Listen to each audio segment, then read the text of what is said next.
Solve करूं? तो हमें कोशिश करनी चाहिए हर प्रॉब्लम कुरान से सॉल्व करें. अब मुझे लगता है पता नहीं मेरे को बहुत ना बीच में एंजाइटी होती थी, मुझे घबराहट होती थी, मुझे डर बहुत लगता था. फॉर नो रीजन एक दिल में डर बैठ गया था. तो मुझे किसी ने बताया कि आप सूरह कुरैश पढ़ा करें. तो मैं हर नमाज के बाद, जब मैं नमाज में जनरली हम जानामाज पे बैठ के ज़्यादातर जितने भी मामूलात हैं हम करते हैं, तो मैं कोशिश करती हूँ कि मैं जानामाज पे बैठ के मेरी नमाज होने के बाद मैं 7 बार सूरह कुरैश पढ़ लेती हूँ. मैं कभी फ्लाइट के लिए लेट हो रही हूँ सूरह कुरैश, कभी किधर और के लिए लेट हो रही हूँ सूरह कुरैश, कभी भी दिल में किसी भी किस्म की घबराहट हो मैं सूरह कुरैश पढ़ती हूँ. और मैं पढ़ते रहती हूँ जब तक वो मामला क्रॉस नहीं हो जाता. ये अब कहाँ से आया? ये दीन के बारे में जानने से आया. अगर मैं जानती नहीं तो मैं कुछ और ढूंढती, है ना, ये मोती पहन लो, वो मोती पहन लो. तो हम जब तक कुरान को नहीं समझेंगे, हम हर वो चीज़ इख्तियार करेंगे अपने प्रॉब्लम को सॉल्व करने जो कुरान हदीस से बिल्कुल हटकर है. तो हमें कोशिश करनी चाहिए कि हम बस अल्लाह को राज़ी, हम अल्लाह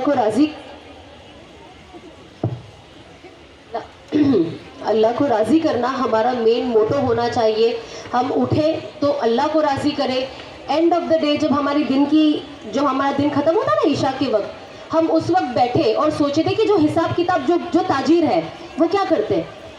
जब वो दिन में ऑफिस से आते हैं, मैं खुद एक ताजीर हूँ ना, मेरी बिजनेसेस है, तो जब मैं घर पे आती हूँ तो मैं सोचती हूँ मैंने आज क्या किया, कहाँ पे मुझे फ़ायदा पहुँचा, कहाँ से मुझे नुकसान पहुँचा. अच्छा आज मैंने ये तरीका अपनाया काम में तो इससे मेरा नुकसान हो गया, लेकिन मैंने उस दिन ना ये तरीका अपनाया था तो इससे मेरा फ़ायदा हो गया.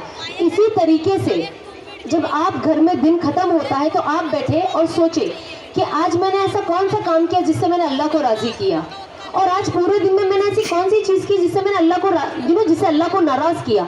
कभी कभी हम एक ज़िंदगी होती है, हम सोचते हम घर पे ही थे, ये थे, कुछ भी नहीं किया, हम घर का ही काम करे, घर से तो बाहर भी नहीं निकली, कोई मुझे देखा भी नहीं.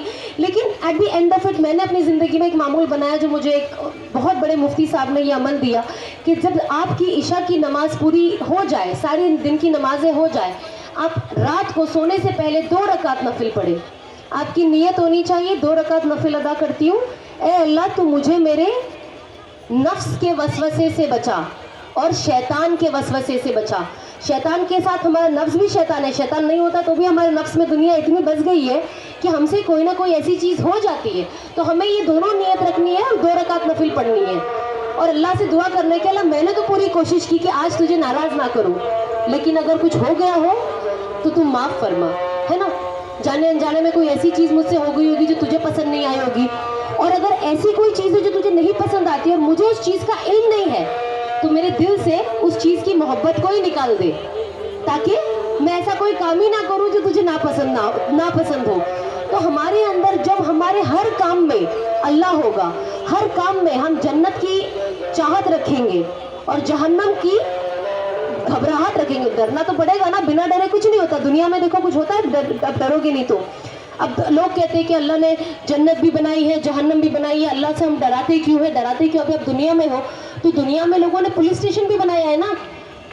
तो क्या लॉ का ये मकसद है कि सब पूरे जितने भी लोग यहाँ पे सबको उठा के जेल में डाल देना? नहीं, वो एक डिसिप्लिन बना के रखने के लिए है कि अगर आप किसी दूसरे मखलूक को परेशान करोगे तो इसकी सज़ा मिलेगी, तो जेल में जाना पड़ेगा.